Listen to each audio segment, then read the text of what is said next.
And good afternoon, everyone from the UK. My name's Simon Olding. I'm Director of the Craft Study Centre here at Farnham. And a very warm welcome to you all. And a wonderful introduction to Glenn Adamson's lecture, Lipstick Traces, Encounters in the Object Archives, which is without doubt the most poetic title of any lecture that I've been able to introduce at the University of Arts. First, a very few house rules. Could you please leave your questions in the Q&A box, and we'll do our best to get as many questions to Glenn as possible in the 15 minutes or so after his lecture, and we will aim to conclude the session at 3 o'clock UK time. We have a no recording policy, but the lecture will be recorded and posted on the Craft Study Centre website. But also please add any comments that you'd like to do so in the chat. Glenn is giving this lecture as he nears the end of his professorial appointment at UCA, attached to the School of Crafts and Design. It's been, of course, a pleasure and indeed an honour for us to work with him, though Glenn is no stranger to us at the Craft Study Centre. As a trustee, as a past chair, as a lecturer, most recently giving the Hammond Memorial Lecture, but also as an independent curator with his innovative exhibition Shoulder to the Wheel at the Craft Study Centre in 2019. So a very warm welcome to Glenn for this keenly awaited lecture. Glenn. Well, thank you so much, Simon. Couldn't be more pleased or honored to be hosted by the Craft Study Centre and UCA Farnham for this lecture. And it's been indeed a great privilege to be associated with the university over the course of the past little while as a research professor. What I'm going to do is actually plunge right into my talk because I had a lot of things that occurred to me as I was putting this lecture together. And so it's going to take me a little while to get through them, I think about 45 minutes, and then we'll have about 15 minutes for questions. So as Simon mentioned, please put your questions or comments into the Q&A box, and we'll get back to them at the end in the last 10 or 15 minutes. So this talk was very much motivated or inspired by my time as chair and previously trustee of the Craft Study Centre. As I always say, the center is the memory bank for craft in Britain and in lands beyond Britain, and really is a globally significant collection of documents and objects that register the cultural value of craft in that part of the world. And I'll get back to the center right at the end of my talk, but when thinking about what would be appropriate to address today, in this lecture, it struck me that it might be worth thinking about the idea of object archives and more specifically the idea of a relic, because one way that you could think of the Craft Study Centre collection is indeed as a repository of relics. Of course, these are aesthetic objects, documents as well, but maybe the thing that everything in the collection has in common is that it is a relic of a past moment of creativity, ingenuity, and cultural resonance in craft history.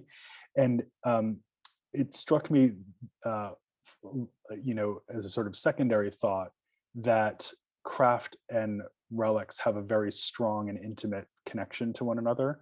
So really this is a talk, maybe sort of notes towards a future theory that I might try to develop in due course about that relationship, the relationship between craftsmanship on one hand and the quality of relics on the other. And I chose this somewhat unusual title because of an encounter that I had when I was at the Victoria and Albert Museum right at the end of my time there, which was with this. I'm really sorry for this absolutely terrible old image, but this is going all the way back to when the exhibition David Bowie was first on display at the Victoria and Albert Museum. So I think that was something like 2011. And one of the things in the show, which you may or may not remember, was this tissue, which a fan had collected from the wreckage after one of David Bowie's concerts, I think in the 70s, and then taken home as a kind of treasured souvenir of that experience of having seen the concert. And although you can barely see it, you can hopefully make out that the tissue actually has the traces of his lipstick on it. And this unusual artifact in the exhibition did occasion some comment and some sort of sneering references, and as I remember in a couple of the reviews, because although in the main the exhibition was filled with these extremely visually powerful things, you know, music videos of Bowie, of course, costumes, stage props, etc. It also had a couple of things like this that had to be seen really as relics, and channeled the power of Bowie only in a very indirect way. So here you see him with his lipstick actually on and the rest of his incredible makeup. And there was a sense in that the presence of that tissue, that you were somehow touching the moment in which he appeared in this guise, this alien-like man come down to space for our entertainment and illumination, and that the tissue with the lipstick traces on it somehow, I don't know, was a quasi-religious object, something that was being presented not as a museum ought to present things for edification or analysis, but instead seemed to be presented as an opportunity for worship. And this was seen to be problematic in some quarters, or at least worthy of comment.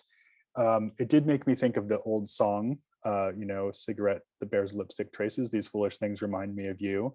And that phrase, foolish things, does get to the heart of what I think a lot of people these days think about when they think about relics. It seems like a holdover from an earlier, perhaps more mystical or superstitious time. And it's worth pointing out that, of course, although most of what the V&A shows is not presented in the character of being a relic, like that tissue, in fact, there are reliquaries all over the museum, and things that were treated as relics in their own time in various ways. I'm just showing you one of these, just by way of example. This is a 17th century relic from a Christian context in the Baroque style, really is owned by the museum as a specimen of metalwork and, you know, Baroque ornament, rather than because of its religious historical value, although of course it carries that message as well. And you can just see right here the container of the actual relic in question. And here's a close-up shot.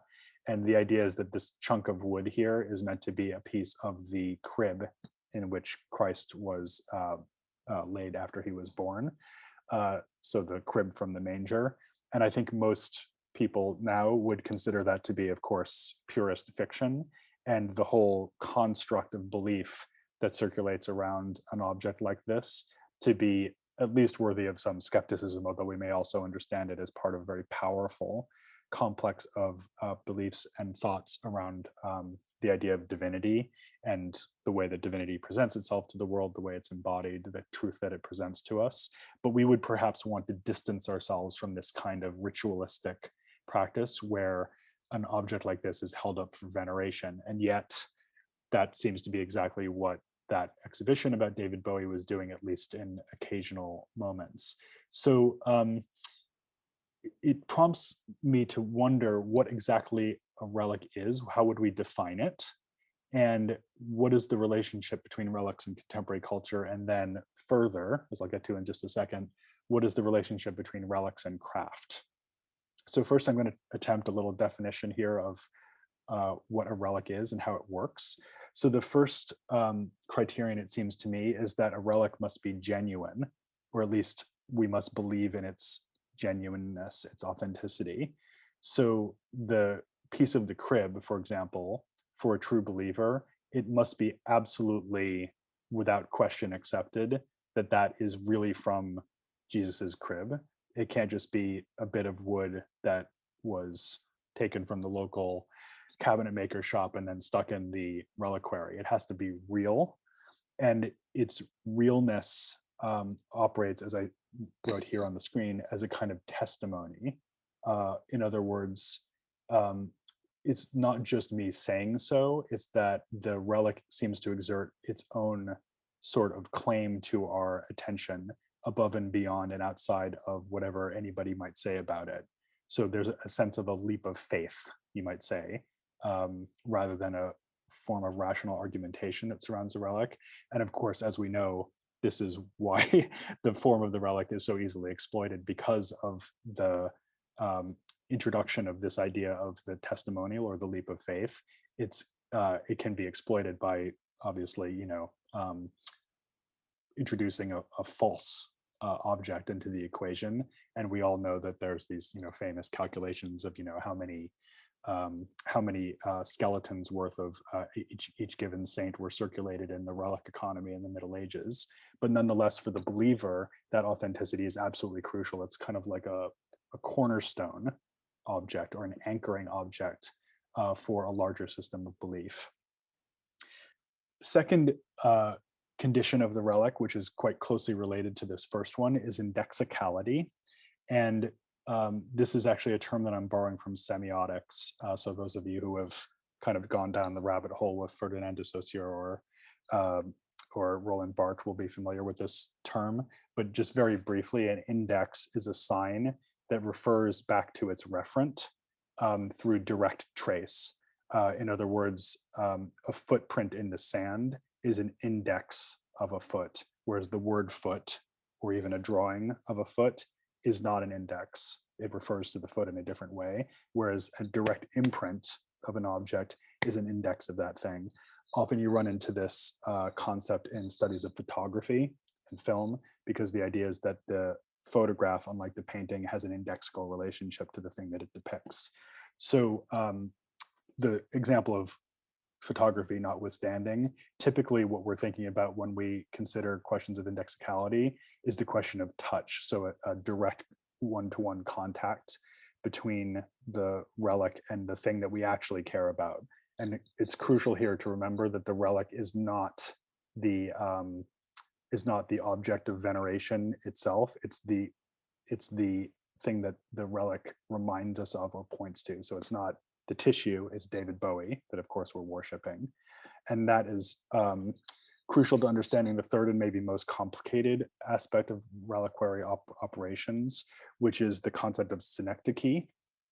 And this again is something that I'm borrowing from linguistic theory or poetry theory. And again, a concept you might have run into before. It's sort of like metaphor or simile, but has the particular quality of being a part that stands in for the whole. So the most obvious way to kind of sort of think through this is that a saint's finger bone, let's say, is the stand-in for the saint herself as a whole, present not only the body of the saint, but also the entirety of the saint's life, the saint's holiness, the saint's sacred status, the saint's stature within a religious structure of thinking and belief. So that finger bone is a tiny little piece of a much larger whole. Or similarly, we could say that the lipstick on the tissue in the David Bowie exhibition is a little piece of Bowie's overall makeup, and therefore his overall body, his overall performance, and again, his overall stature in the culture. So there's this kind of telescopic energy that we encounter when we are faced with a relic. We have this little bitty residual artifact that connects us to a much larger and more powerful whole. So again, crucially here, the thing to hold on to is that we're being presented with something that in and of itself is not particularly valuable. It's just a chunk of wood, or it's just a tissue, but it transports us into a sense of connection with something that we care about to an almost overwhelming degree. There's a kind of transcendent or sublime quality to the relic experience, because it has that power to transport us into a different spiritual or psychological plane, whether that has to do with celebrity or whether it has to do with spirituality. So that's a brief definition of the relic. I'm aware that there's a lot of other ways you could cut up this pie and serve it. But I think for our purposes, this three-part definition is at least hopefully workable, and hopefully that's clear. Now, it might be worth just emphasizing that although we might consider relics to be the vestige of a long ago way of relating to the world, again, I've mentioned medieval culture already quite a few times. We do in fact have very strong relationships to relics in contemporary culture as well. And an extremely obvious and striking example of that is the 9/11 Museum. So this is the memorial museum that was constructed to the victims of the attack on the World Trade Center and the Pentagon on September 11th, 2001. Obviously, we just passed the 20th anniversary of that event, so it's very much in my mind and minds of people here in New York and America and the rest of the world.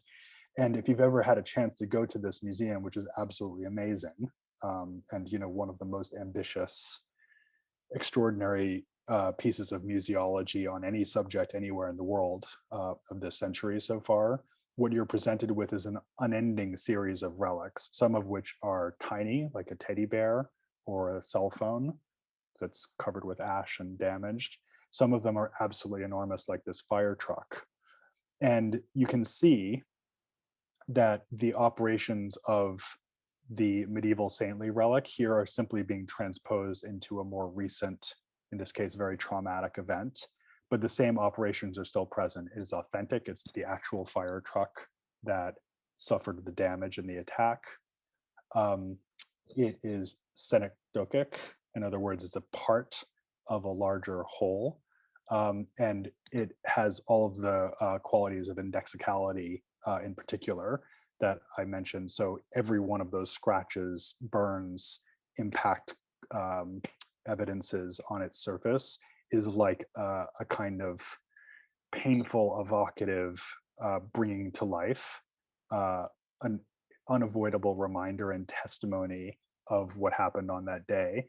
And, insofar as the bodies of the people who lost their lives in that event are lost to us and invisible, the tortured, twisted nature of the metal even has a kind of emotional resonance with our experience at one remove of the pain and loss and suffering of that day. So it's a really kind of hard, like even unbearable experience to walk through this museum in some ways, but it also feels, again, kind of like a quasi-religious experience, even if you're not at all religious. It's not religious in the sense of being Christian or Buddhist or Islamic, not any specific faith, but it has a lot of the trappings and the feelings of going to a church or to a mosque. You feel like you're in a hushed, serious, reverential space that demands your respect in a kind of absolute sense. And it's really the presence of the relics that does that. So all to say, this is still happening today. And it's one of the key ways in which our culture seems to process some of the most important and difficult events that we have to confront. So just as much as it's active within celebrity culture, it's also active within political and cultural history. Having said that, it's also true that our day-to-day experience seems to be heading almost exactly in the opposite direction. In other words, the authentic, the indexical, and the synecdochic seem to have less and less purchase on our everyday lives than they ever have before. So just think about the way that you're interacting with me right now through this screen. I'm not really here and sitting in front of you as I would be in a lecture hall. I'm transiting to you through this extremely complicated system of technology that you don't understand. So that there's a kind of drastic and dramatic intercession or mediation that's going on, again, in more and more of our lives. There's no sense of physical touch. And this is a photograph by the Turner Prize nominated artist Josephine Pride that gets to this really beautifully. It shows a faceless woman with this kind of poison yellow fingernail polish going to tap her blank screen, and it's as if you can feel her about to psychically plunge into that abyss, going down that again, rabbit hole. And you have this very strong sense that although she's about to touch the screen, she's sort of touching nothing. So it's like the opposite of indexicality. There's no sense of one-to-one contact. Whatever she finds on that phone, whether it's Twitter or Instagram or an endless series of websites that she's going to be browsing, she's not actually going to be coming into contact with any of them. And then again, similar, there's this part-whole relationship. The idea of the synecdoche is not operative in digital space because everything is infinitely reproducible. So you don't feel like you're getting a true piece of something. You rather feel like you're skating endlessly through this kind of frictionless zone of infinite content. So you're constantly enmeshed in or immersed in that whole without having any one single anchor to hold on to. Now, I think it's for this reason, this combination of factors, our intense desire for relic quality, sense of a place to stand, and on the other hand, the vertiginous descent into the frictionless that the digital portends for us. I think it's for this reason that contemporary artists have been so interested in the operation of relics in their work over the past several years, a couple of decades maybe. I'm just going to highlight a couple of them. One is Jan Vo, who is Vietnamese of heritage, but is very interested in histories of European and American culture as well. And I'm just showing you here an example of one of his installations of the project We the People, in which he had pieces of the Statue of Liberty reproduced at full scale in copper sheet, reinforced copper sheet. Here's an installation shot of these. So that, you know, for example, that finial that he was sitting next to that you see sort of sitting on its side is the bottom of the torch that the Statue of Liberty is holding. You see pieces of her foot. You see pieces of the drapery. This is a piece of her crown here that you can see here on the right. So these bits of the statue that seem to stand in for the idea of America as a population, the idea perhaps that something has been dismantled and that we have to try to put it together through the force of our imagination. It's a very beautiful, poetic, you know, technically quite complicated, but conceptually quite simple work that at sort of one remove makes you feel like you're communing with the relics of this object. So there's also an image of ruination here, which I think is quite important. A couple of other maybe more humorous examples. One that I'm sort of sneaking this in just because I love it so much. It's only pseudo relevant, to be totally honest. But this is a project called Cultural Ties by Jeffrey Valence. And this goes actually all the way back to 1979. And what he did was to take, well, he had a large collection of neckties, and he sent one of his neckties to each of the world leaders, each of the leaders of the various nation states around the world.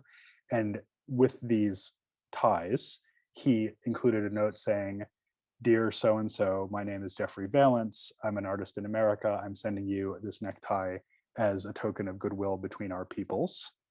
And I would very much appreciate it if you would send me one of your own neckties in return." And the exhibition consists of all the things that he got back, which amazingly, in some cases, actually did include neckties. So here is what he got from Phnom Penh, from President Khieu Samphan, and which then Kampuchea. And then there's the letter that he got as well. But he also showed, you know, envelopes that had been returned because he had tried to send a necktie into a war zone. In many cases, he got a letter back, but no necktie. And so it becomes this kind of indexing of world political structures through this very kind of funny, I don't know, this funny sort of, you know, gimmick or premise. But of course, each of the neckties is itself a kind of relic, and the idea that you actually have this object that might have been worn around the neck of the president of, you know, the Republic of Congo or Kampuchea is actually very powerful. There's funny, almost reference to the Stations of the Cross or something when you're walking around the exhibition. Another sort of similar project that uses the idea of the relic, but operationalizes it in order to think through the idea of the tracing of objects passing through space is this ongoing series of works by Peter Liversedge, British artist, who has for a long time had a practice of posting everyday objects through the mail. And you see an assortment of them here. This is actually, as you might be able to recognize, this is actually in the sort of shipping box. This is like where you put the package to pass it through to the postal worker. And you can see his neat handwriting and all of these stamps that he puts on it to be able to get enough postage together to actually mail things, including an apple or a potato or a hammer through the mail. A couple of examples of things he sent: the end of a brush or broom, football, which he sent to his own sons. And then what he does is then to recover these objects with their various cancellation stamps and whatever else has happened to them, and puts them in exhibitions. And on occasion, he's even asked postal service workers to install the pieces for him in a local gallery, thereby further distancing the result of the project from his own authorship and his own choice. So here the postal worker becomes the curator in a sense. And here I'm showing you an image of that from the Aldrich Art Museum, which showed one of these projects a couple of years ago.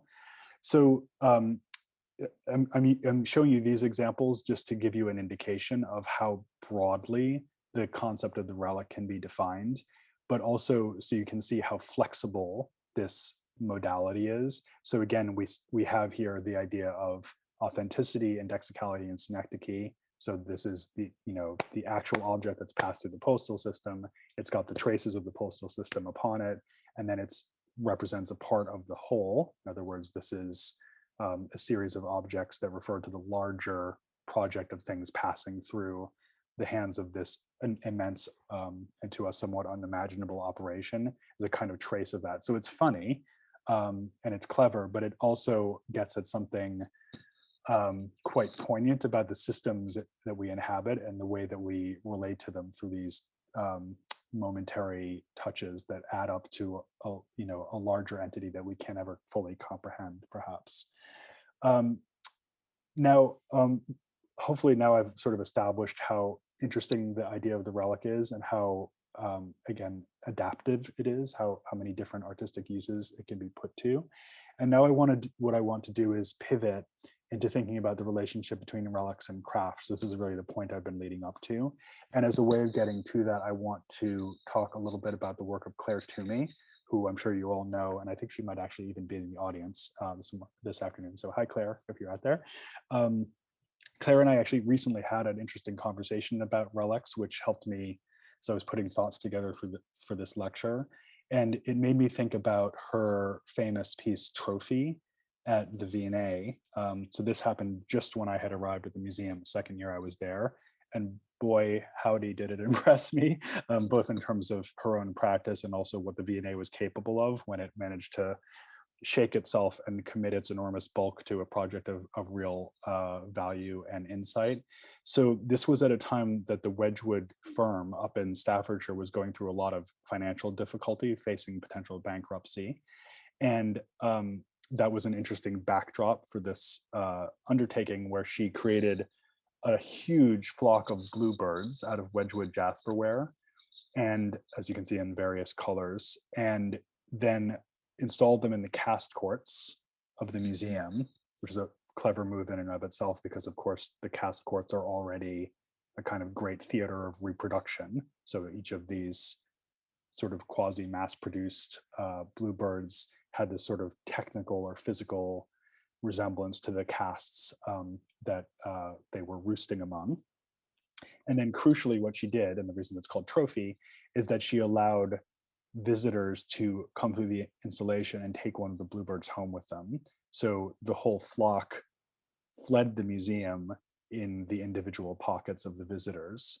So there's a real kind of resonance here with the other projects I was showing you, particularly the Peter Liversedge. So this idea that the artwork is constituted in one moment as a whole, but then it distributes itself as parts, again, synecdochally, into the world. I think there's a further idea here, a kind of poetic idea of a kind of meditation or elegy on the potential disappearance of this extremely important company, which, as we know, didn't actually happen, at least not in a straightforward way, but then seemed to be very much a possibility. And more broadly, perhaps an idea that history and art history is ephemeral and it slips through our hands like sand, and we can encounter it at a certain moment in its fullness, but then it will disappear and disintegrate. So a sense that an art event is like any other event. It's not something that's permanently fixed. It's something that we touch briefly, but then only stays with us in the form of a relic. And this is a set of ideas that Claire has pursued through many other projects. I'll just show you here one of the installations of her great work Monument. You probably are more familiar with images of it in its original installation up at MIMA, the Middlesbrough Institute of Modern Art. This is, I just thought you might be interested to see this subsequent iteration of it at the Zuiderzee Museum in the Low Countries. And actually, Claire has just now finished another installation of this in Paris at the Musée d'Art Moderne de la Ville de Paris. And each time that she takes on this project, she of course has to work with local ceramic manufacturers to reclaim this waste material, bring it on a temporary basis to the site of installation and display. And then of course, at the end, it will be dispersed back into the system of production. Perhaps it will be pounded into powder and made into tiles and then end up in, you know, a bathroom somewhere in Croydon. But here you can see, because this is, you know, the Netherlands, you can see that this Delftware blue and white aesthetic is present throughout the installation, but you know, fractured and fragmented into this kind of postmodern excess, this endless rush of pieces of this industry. So basically a gigantic heap of relics here that also might be considered to be one giant relic of the industry that Claire is so interested to document. So here in Claire's work, what we have is an operationalization, of the idea of the relic, but one that insists very clearly on the facticity and tactility and intelligence of craft. And this is a fascinating aspect of Claire's work, because although she's often very hands-off in a literal level, she's always attending to the specific meaning-making potentials of craft and ceramics as a cultural practice. So she's thinking about craft, again, as you might say, at one remove, a kind of second order meditation on craft.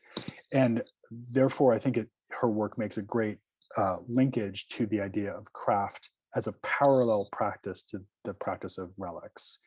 And if you think about it, those three terms that I've mentioned that define the relic also define a certain aspect of crafts values, a certain aspect of crafts cultural footprint. So authenticity, craft asserts a sense of reality and groundedness, often connecting specifically to narratives of place, tradition, the past. Indexicality, of course, craft is infused with the power of touch. It has to do with a one-to-one relationship between the body and the object. And when that one-to-one connection is somehow severed and some idea of indirection enters the equation, as in Claire's work, it's not so much that craft is not present, rather it's complicated and diffused and perhaps disrupted by that operation. So it's still present as a kind of memory, or again, as a kind of trace. But what's being referred to always is that one-to-one connection, that idea of handwork, you know, the hand directly on the tool, directly on the object. And then finally, synecdoche. This is maybe the most speculative aspect of the model that I'm trying to construct for you. But I think that craft is also, in some ways, paradoxically connected to an intangible set of values. And when we think of a body of technique, think about the body of the saint, or we think about the repository of knowledge that a craft represents, a kind of embodied archive, or think perhaps about the Japanese so-called Living National Treasure program, which is actually called the Program for Recognizing important intangible cultural property, intangible cultural property. So the object that the craftsperson makes is synectically related to that larger intangible structure of knowledge, skill, passed down tradition, expertise, capability. The object is only a trace or a piece of that, alluding to that larger whole. So speculatively, we might say that while an artwork, and I'm aware that this is a somewhat provocative and provocative thing to say that would warrant a lot of discussion, but we might say that an artwork presents itself to you as complete or replete, autonomous, classically. In other words, the experience that you're having with that artwork is entirely finished in that experience of encounter, is a kind of closed loop of encounter. With craft, I think that we're often called upon to think about the larger set of capabilities of the craftsperson and to appreciate the object in front of us simply as a vestige of that set of skills, almost like a musical performance that slides past us in time and leaves us only with a kind of remnant experience, a sense of having touched that performance of skill. The crafted object presents itself to us again as a kind of residual trace of where the real value resides, which is in the body of the craftsperson, in the life of the craftsperson, in the craftsperson's full set of skills and capabilities. And again, I'm aware that's a kind of speculative and perhaps provocative thing to say. Maybe we could talk a little bit more about it in the Q&A. But I think if you're looking for a way of distinguishing and theorizing the distinctions between craft and art that we so often discuss in our circles, this might actually be an interesting way of coming back at that question that sees the value structures that are associated with craft and art as somehow different. While also, of course, as I always like to remind people, that artworks like paintings and sculptures can also be craft objects too. But when we look at them synectically like that, we might be valuing their crafted nature as opposed to, let's say, their iconographic or conceptual nature. So just a set of thoughts there to ponder. But I want to crack on through the rest of my examples here. In conclusion, just thinking a little bit more about craft objects as having these different properties of authenticity, indexicality, and then this part-to-whole relationship. So I often show the object on the left in my lectures because it's the object that actually started my career. It's a Sansai or 3-color dish from the Tang Dynasty. And I was lucky enough to be able to handle it in person in a storage room of a museum when I was an undergraduate. And the experience was so electrifying for me of handling this ceramic and other ancient Chinese objects that it really motivated me to go on and study ceramic history and ultimately become, an expert or researcher in craft. And one of the things that really got to me, although you don't see that in this image, is that you could actually see the fingerprints of the person who had made this dish, a millennium ago. And here I'm just showing you an image of rather remarkable, preserved, perfect fingerprint on the bottom of an ancient Minoan pot, so even another millennium older. And this idea of the indexical trace, which of course is so important to craft, here presented itself to me as a kind of electric current across time. I felt like I was being brought right back to that moment of technological and artistic creation in this way that just felt very, very, important to me, very resonant, and something that I really wanted to dedicate myself to. Not a particularly intellectual experience at all, really, and it was something you could compare to a kind of moment of religious inspiration or spiritual connection. It was that kind of insight, kind of eureka feeling, rather than a particularly rational reaction on my part. So again, it felt like testimonial rather than assertion. More generally, we can see that this kind of indexicality and authenticity and part-to-whole relationship runs right through many, many different kinds of hand making. Here's an obvious one, the actual Cave of the Hands, which asserts itself over and over and over again is the amazingly ancient presence of the creative mind and body at work. Wittingly or not, knowingly or not, actually quoted by Jackson Pollock for what it's worth on his abstract expressionist paintings in the late 1940s. And then the sort of restatement of this idea of indexicality and placemaking and part to wholeness that you see in artwork, let's say by Richard Serra. So just to say, these are ideas that are very much traveling in post-war art practice, but I find them to be, or actually one more example, David Hammond's basketball drawings, which allude to a more specific urban experience, not deracinated in the way that Jackson Pollock is, but really thinking about the actual spaces of the city and the way that they're inhabited. So here you have a drawing that David Hammond's made simply by pounding a basketball on paper over and over and over again, leaving the traces of its dirt on its surface. An idea that the artwork becomes kind of synectically related to a court, let's say, that you might see in Harlem or the Bronx.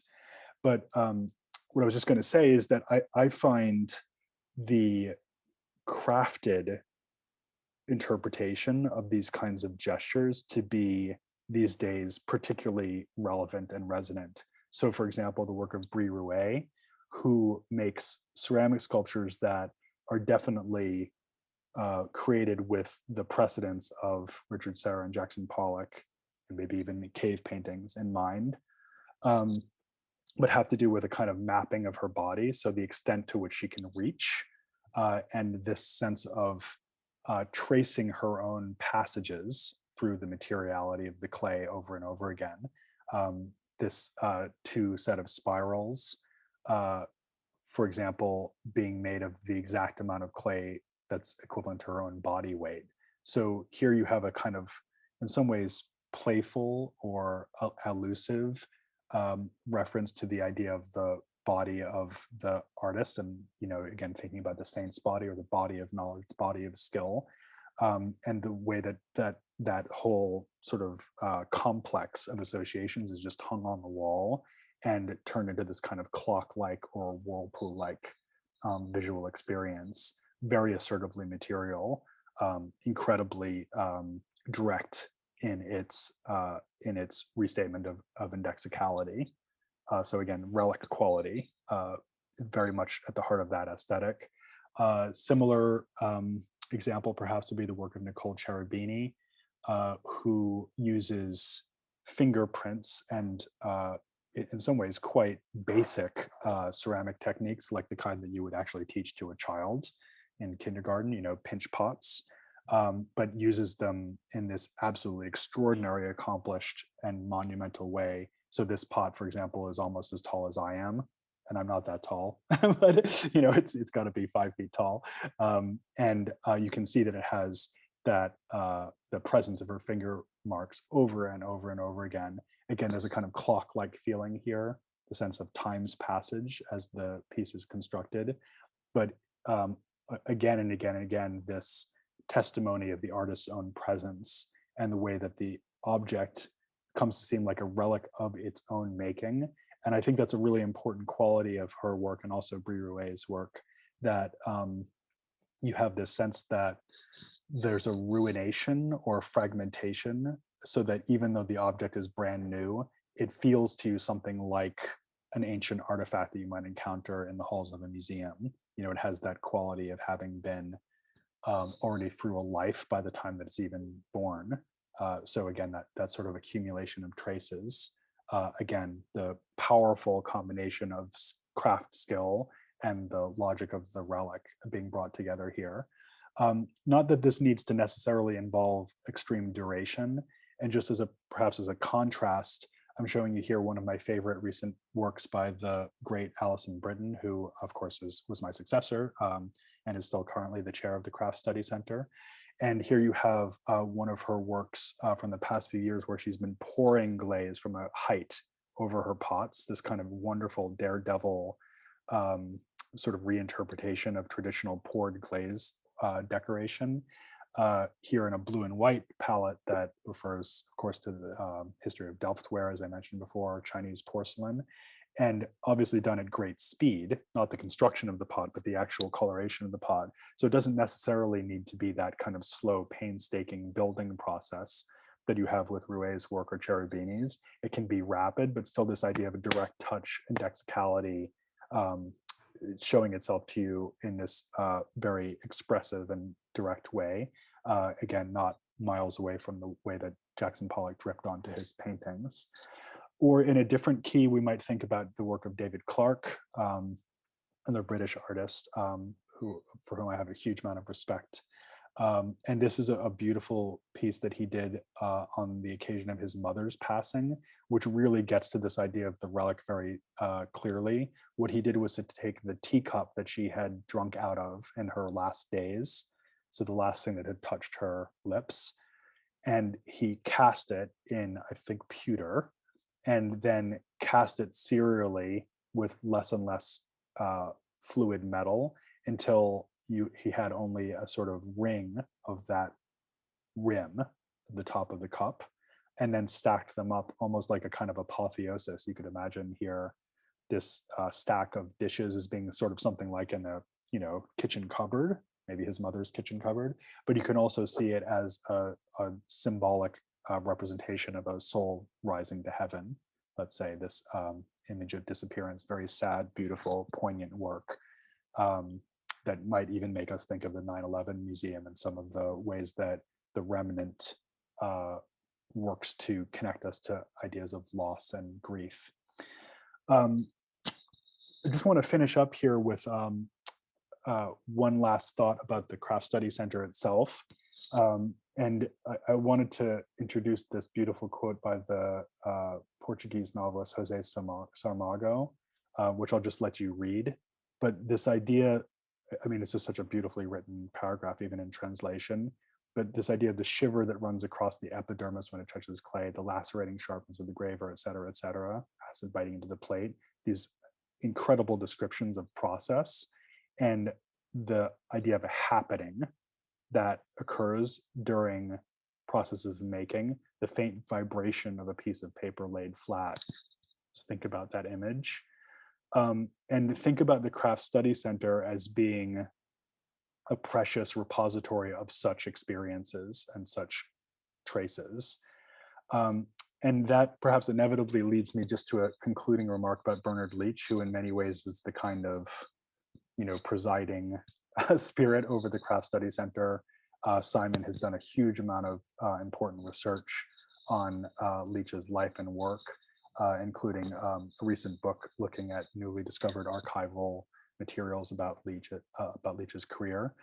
And there's so many wonderful things in the center that refer back to Leach's life and have that quality of being relics of his life. Here, a set of pages from his early diary. This is made when he was only 21. A sketch of a house that might make you think forward, even though it looks really like a Dutch landscape painting, might also make you think forward to St. Ives and setting up shop there. Or his notes, about nature and, biblical quotations, and just his thinking process and these kind of relics of that cogitation that he was going through at the time as a youth. Obviously his work, this little plate, which has some of that, it's alluding to historical slipware in its palette, but has some of that speed and directness that we saw in the Alison Britton piece. But I just thought it might be interesting to juxtapose these wonderful, masterpieces that are in the Craft Study Center collection. This, the classic Leaping Salmon vase, for example, to something a little more humble. And so I thought I would close with this quotation and one last pot. So you can see that Leach says one has to live with pots in order to appreciate their virtues, because they're intimate expressions of people and their cultures. So here again, getting at this idea of the relics of everyday life, and the sense that we're contacting that quality of experience through being with these pots. And so I thought it might be interesting to close with this very, very humble object. This is an umomi, or little drinking cup, little teacup that Leach made in probably the 1920s. I asked Simon about this, and he thought it was something that Leach used to drink out of, and then at some point broke. And you can see it's been repaired here with red lacquer, almost like a kintsugi, the gold repair, but without the quality of pretension of the gold. So just kind of, very functional lacquer repair here. And just think about the fact that this object would have touched his lips, and how that makes you feel about this object. However you feel about Bernard Leach, I'm aware he's not everybody's cup of tea, as it were, but something about having this cup potentially in your hands, or even seeing it in an exhibition case, that brings you into contact with this man who was so influential, both probably for better and for worse, on the history of 20th and 21st century craft, and the particular qualities of making and of memory that are present in an object like this, and how important it is that we have a place where these things can be regarded, remembered, protected, and preserved for future generations to think about and to experience. And so for that reason, I just want to say that, again, very proud and pleased to have had the opportunity to have the research professorship at UCA, but particularly to have had this long-term happy association with the center, because I really think that there are few places that focus so specifically on the issues that I've been talking about this afternoon. And to me, they are among the most fundamental kinds of experience that we can have. So thank you. I'll leave it there. And if there are any questions, I'll be happy to try to answer them.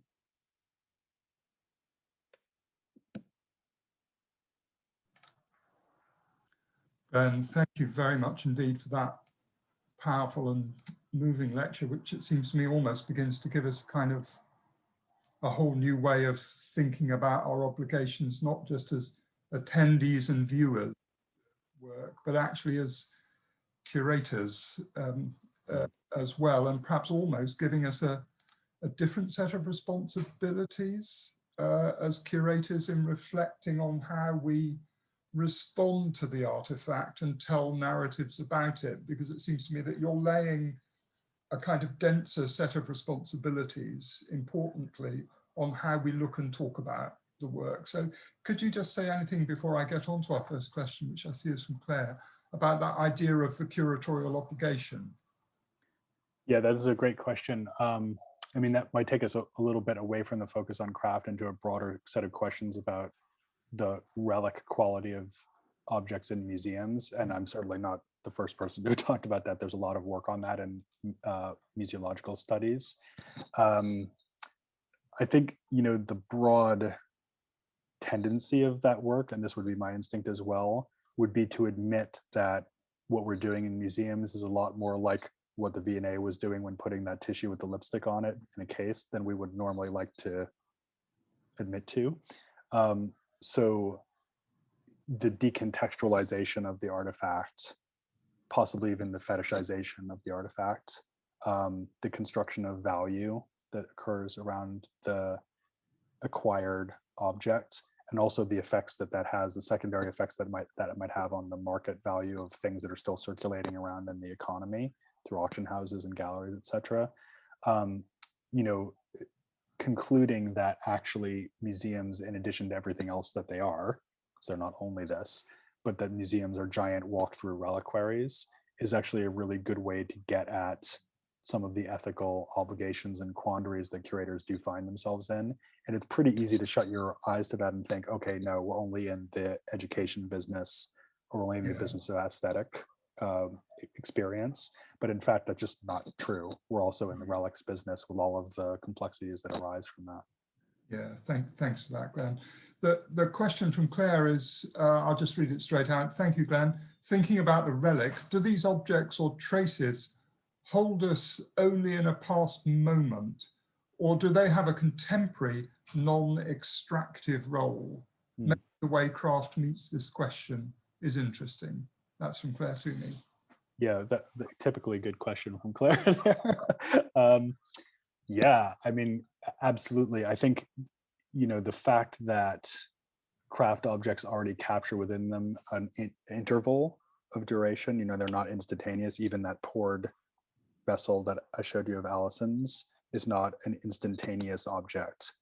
Whereas a mass production object, I would say, lacks that quality of a kind of specific duration. I mean, obviously, you don't just press a button and pops out the other end of a machine normally, but it doesn't carry with it that sense of tracing a, a kind of finite, concrete, and nuanced extension of time. But also, as Claire is saying, the object continues to persist in time, which is one reason why I chose to represent Bernard Leach's kind of everyday experience of his own pots. I chose something that had been broken because that's a subsequent moment in that thing's life. And then, of course, that might invite you to think about all of the different times he drank from it. So this is where we would maybe want to bring the idea of utility or function into the equation. And I think that is different from a painting hanging on a wall.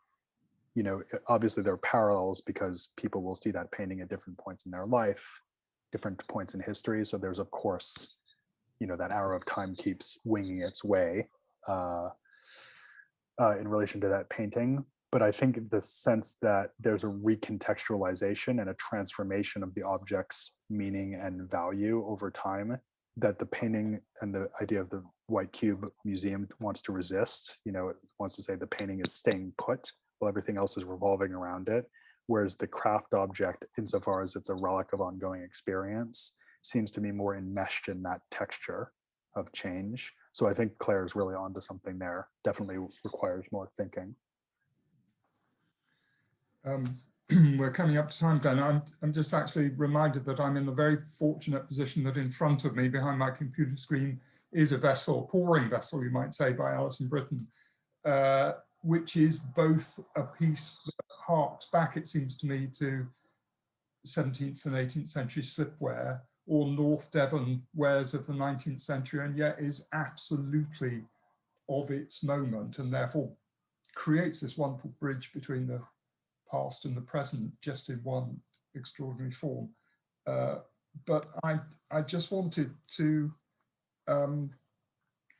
ask if you could say something about the reason why you picked Claire Toomey's Made in China for the exhibition of Things of Beauty Growing. Oh, sure. To this kind of framework, as it were, that you've described, because that was such an extraordinary thing to do, to take 79 vessels and transport them to Haven.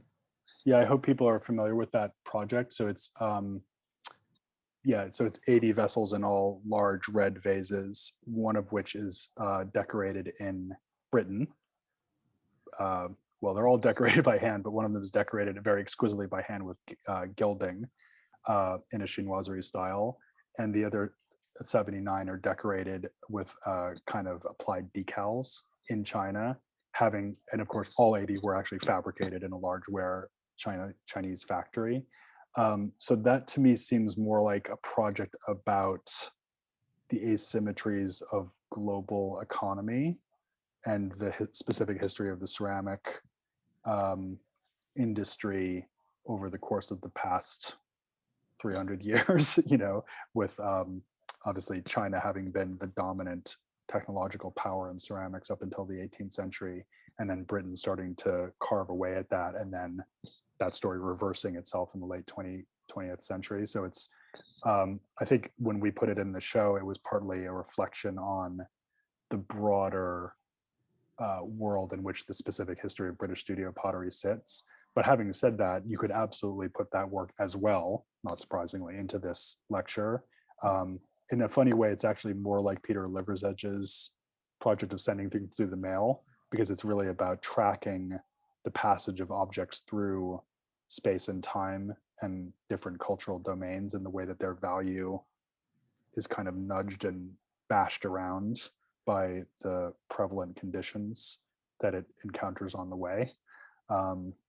So yeah, I mean, I think Claire's one of those artists that gives you so many doors in interpretively.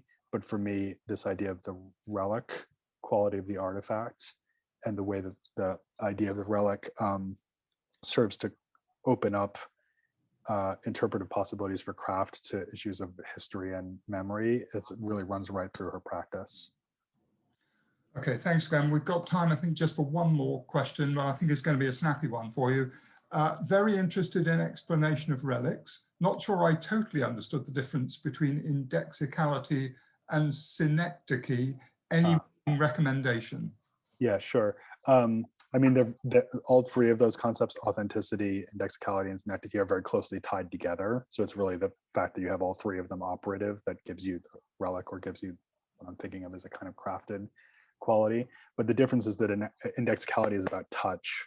So something that's actually been contacted at some point in time. So again, think of the foot in the sand print, whereas synecdoche is about part to whole relationships. So it's that it's the relics, or the craft object, stands in for this other bigger thing. Now, obviously, the indexical trace is often the thing that makes you feel like that connection is hardwired, let's say, into the object. So they are intimately connected, but they're just slightly different ideas. And if you were going to read more about it, I'm afraid I would have to send you to a whole bunch of semiotics texts. The basic idea is simple, but its implications turn out to be absolutely fascinating. Probably couldn't do much better than Roland Barthes. He's, always worth reading on most subjects. And to be honest, if I were going to read one Roland Barthes, I'd probably read Mythologies, which is a totally different kettle of fish. Just fantastic. Touches on some of the things we're talking about here, but his sort of lecture-y style didactic texts on semiotics are quite interesting too, if you're in the mood. Okay, thanks, Glenn. We're up to 3 o'clock. Our time's done. Thank you so much for a wonderful, inspiring, and provocative lecture. It's very good to see you again. And my pleasure. Goodbye.